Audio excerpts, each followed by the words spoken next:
Question number 15 है, कह रहा है यदि 14 सेमी त्रिज्या के एक वृत्त के त्रिज्यखंड का क्षेत्रफल 154 सेमी स्क्वायर है तो त्रिज्यखंड का कोण होगा। ऑप्शन ए 120 डिग्री, बी है 90 डिग्री और सी है 60 डिग्री, डी है 30 डिग्री यानी कि 30 अंश।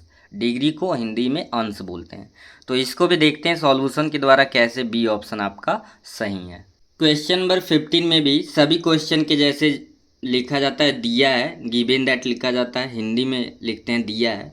कह रहा था कि एक वृत्त है और इस वृत्त की जो त्रिज्या है 14 है। तो ये त्रिज्या आप देख रहे हैं 14 सेंटीमीटर। तो कि त्रिज्यखंड की बात कर रहा है तो जो त्रिज्याओं के बीच में बनता है और त्रिज्या और चाप के बीच में जो बनता है उसी को हम कहते हैं त्रिज्यखंड।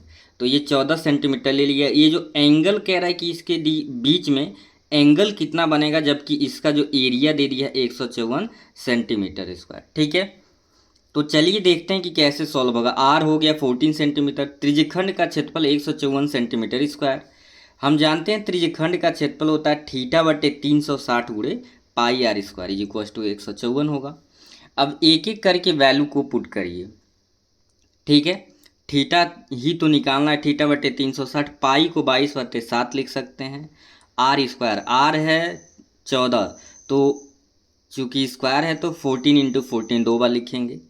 अब हम देखें तो कुछ कटने वाला था, काट दिया गया है। 2 से काटेंगे 14 को 2 बार में, 7 एकन्नम 7 हो गया और 7 दूना क्या हो गया 14। फिर इस 14 यानी कि 14 से काटेंगे तो 14 1 जा 14, 1 और 4, 14 1 जा 14। फिर इस 11 से हमने काट दिया है इस 22 को 2 बार में, तो 2 दूना 4, ऊपर ये बचा है और नीचे एक ही बचा है, छोड़ देंगे।